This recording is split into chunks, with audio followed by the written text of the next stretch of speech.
నిన్న ఒక పాపం ఒక విలేకరు నిజాయితీగా అడిగిండు రేవంత్ రెడ్డి గారిని, 2 లక్షల రుణమాఫీ చేస్తా అన్నారు కదా సార్, ఇంకా చేయలేదు కదా మరి మీరు ప్రజలు అడుగుతున్నారు అంటే వెకిలి నవ్వులు. చెప్పి ఆయనే చెప్పిండు కదా, ఎవడు కమిటీ కమ్మన్నాడు ఆయనను?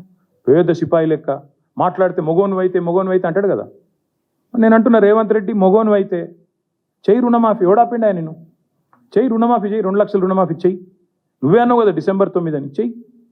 పాయింట్ ఏంటంటే ఈ చిల్లర మాటలు కాదు కదా ప్రజలు చూసేది. అల్టిమేట్గా 4 రోజులు నడిపిస్తారు బై టైంపాస్, అటెన్షన్ డైవర్షన్. ఓ రోజు గొర్రెల స్కామ్ అంటాడు, ఓ రోజు బర్రెల స్కామ్ అంటాడు, ఓ రోజు ఫోన్ ట్యాపింగ్ అంటాడు, ఓ రోజు కాళేశ్వరం స్కామ్ అంటాడు. ఇవేనా ఇక అసలు పని లేదా? మంచి ఇల్లు ఇచ్చేది లేదు, సాగునీరు ఇచ్చేది లేదు, పంటలు ఎండితే పట్టించుకునేది లేదు, రైతులకు రుణమాఫీ లేదు, కొత్త ఇన్వెస్ట్మెంట్లు రావు.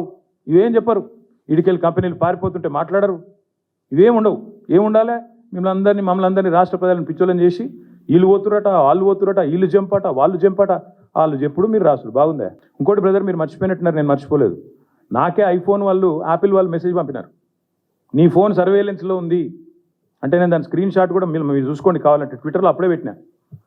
నా ఒక్కడికే రాలేదు, అసౌద్దీన్ ఓవైసీకి వచ్చింది, ఇంకా కొంతమంది మిత్రులకు ఇక్కడ తెలంగాణలో కూడా మీ ఫోన్లు సర్వేలెన్స్లో ఉన్నాయి, జాగ్రత్త, మీ ఫోను హ్యాక్ అయింది అని నాకు 2022లోనో 2023లోనో వస్తే నేను బయట కూడా పెట్టినాను. కాబట్టి ఎవరు ఫోన్లు ట్యాప్ అయినాయి, ఎవరు చేసిండ్రు, ఇవన్నీ కూడా నాకేం భయం లేదు. మేము చాలా స్పష్టంగా ఉన్నాం, చాలా క్లారిటీతో ఉన్నాం. కాబట్టి దయచేసి నేను మిమ్మల్ని కోరేది ఏంటంటే, ఈ యూట్యూబ్లలో పెట్టి పనికిమాలినోళ్ళకి లీకులు ఇచ్చి అధికారికంగా ప్రెస్ కాన్ఫరెన్స్లు పెట్టకుండా రిమాండ్ రిపోర్ట్లు అని చెప్పి లీకులు చేసి ఎన్ని రోజులు బతుకుతారండి? ఎన్ని రోజులు టైంపాస్ చేస్తారు? రైతుల సబ్జెక్టు మాట్లాడరు,